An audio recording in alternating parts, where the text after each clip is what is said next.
Hi there, James from Gainmore, and today's video is a bit of a strange one for me, and it's a little bit on the hoof. As you see, I'm in the car. I'm on my way to a trade show to prospect, to go and talk to some potential customers and explore with them the opportunities that I could have with them and they could have with me.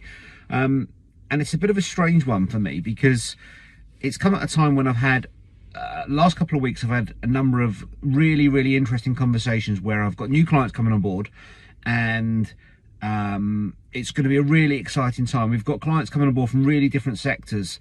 I've had some case studies put into it's not the national press, but it's in the sector that I work in, so that's going to get some traction as well.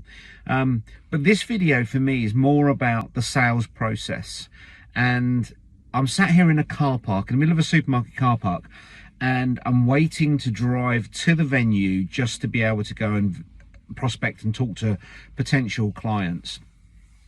And I've opened up 2 emails this morning from people prospecting to me. Now that's fine, I'm in that game, I understand how it works. But I have a real issue with the 2 approaches I've had, and this is something that I would never do. And if you do email marketing, my advice to you is don't follow this plan. So the first email that I had through had in the subject line RE : and then a subject line, and the email then proceeded to talk about a previous email that they'd sent me, and this is the reason for them reconnecting, because I hadn't responded to the first email. Now, I haven't had that first email from them, and what they're doing is they're using the RE : for me to believe this is part of a conversation. Now, this is not new news, guys. People do this because it makes the recipient, in this case me, go through that process of, oh, I might have missed that email. Okay, let's read this one because I'm already in conversation with this person. Well, it wasn't. It was a cold email that was clearly not knowing anything about what I do. It was effectively offering the same service that I offer my clients and telling me how they could help me do what I do. It's a bit of a strange one. So I'm not the right target audience. The content shows that you haven't actually looked at what my business does and what I do, and you've also tried to bait me by putting the RE so it's part of a conversation, and it clearly wasn't. That's not cool. That's just been deleted. I've now blocked you because I don't need that in my inbox. The second one, and the second one I'm a little bit warmer to, and that's when someone sent an email through and they've actually put in the either the subject line, or in this case the first line of the email: "Hi James, just giving you a gentle nudge to see how you felt about this, the offer that we put to you." Now, there was an email before this, so they have done the right thing. They have sent me a cold email. They've outlined their proposition. I haven't responded. It's not something we want to do. But they've then sent this email, so it's a gentle nudge. I get that. And whilst no one likes to be sold to, because selling is awful, you know, we've all been there and received sales calls, and some of us do sales calls, so we know how difficult it can be. My challenge on this is that they've actually killed their argument straight away, because this is a gentle nudge. If I haven't hooked for you before, there is a reason. Don't try and soften it to say, look, I don't really want to send you this email, so I'm just doing it in a pussyfoot sort of way. I'm trying to just tread carefully. Just ask the question. Yeah, there's too much time spent by people who are trying to sell. They don't cut to the chase.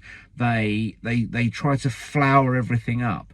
As far as I'm concerned, when I talk to my prospects and turn them from prospects to leads into potential clients, this is about, this is what we do, this is how it relates to you directly, and this is the cost.